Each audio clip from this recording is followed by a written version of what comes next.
வாழ்த்துக்கள். அதே போல அனைத்து தொழிலாளர்களுக்கும் மேதின வாழ்த்துக்கள்.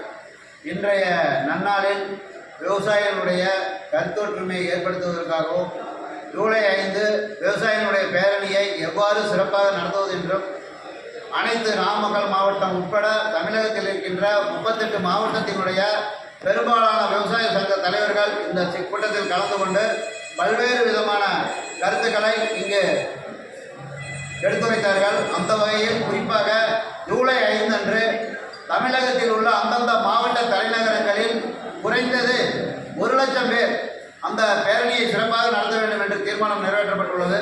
அதேபோல தமிழகத்தில் தொடர்ந்து 38 ஆண்டு காலமாக தென்னை பனை விவசாயிகள் தொடர்ந்து அவர்களுடைய பனைமரம் தென்னை மரங்களில் கல் இருக்க வேண்டும் என்று விவசாயிகள் தொடர் போராட்டம் நடத்தி வருகிறார்கள்.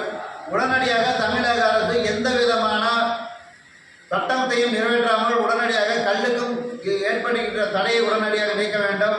அதே போல காவிரி பிரச்சனையை தினந்தோறும் நீர் பங்கீடு என்ற திட்டத்தை உடனடியாக உச்சநீதிமன்றத்திலும் உயர்நீதிமன்றத்திலும் நடுவர் மன்றத்தில் எடுத்துரைத்து தினந்தோறும் நீர் பங்கீடு என்ற கொள்கையை கொண்டு வர வேண்டும்.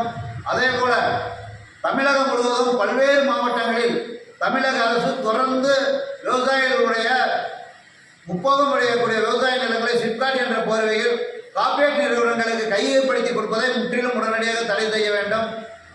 காவிரி குண்டாறு இணைப்பு திட்டத்தை உடனடியாக தமிழக அரசு செயல்படுத்த வேண்டும். கடந்த 4 ஆண்டு காலமாக அறிவிக்கப்பட்ட அனைத்து திட்டங்களும் நீர் பாசன திட்டத்தை முழுமையாக செயல்படுத்தாமல் அப்படியே வைத்துள்ளார்கள். அதே போல மரவள்ளி கிழங்கினுடைய விலை ஆதார விலை தொடர்ந்து குறைந்துள்ளது. ஆகவே இந்த மரவள்ளிக்கு உண்டான விலையை தமிழக அரசு அந்த சம்பந்தப்பட்ட மில் அதிபர்களிடம் அழைத்து பேசி மரவள்ளிக்கு உண்டான விலையை நிர்ணயம் செய்ய வேண்டும். அதே போல தற்போது தமிழகம் முழுவதும் தர்பூசணி செய்யும் விவசாயிகளுக்கு தொடர் இழப்பு ஏற்பட்டுள்ளது. அவர்களுக்கு குறைந்தபட்சம் இழப்பீடு தருவதற்கு தமிழக அரசு முன்வர வேண்டும். அதே போல தமிழகத்தில் இருக்கின்ற கரும்பு விவசாயிகள் இன்று மத்திய அரசு விலை நிர்ணயித்துள்ளது. அந்த விலை மிக குறைவாக உள்ளது.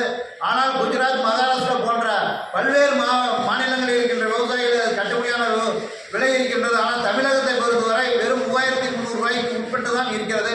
ஆகவே தமிழக அரசு மத்திய அரசு உடனடியாக தமிழகத்தில் இருக்கின்ற விவசாயிகளுக்கு கரும்பு டன் ஒன்றிற்கு 4,000 வழங்குவதற்கு நடவடிக்கை எடுக்க வேண்டும்.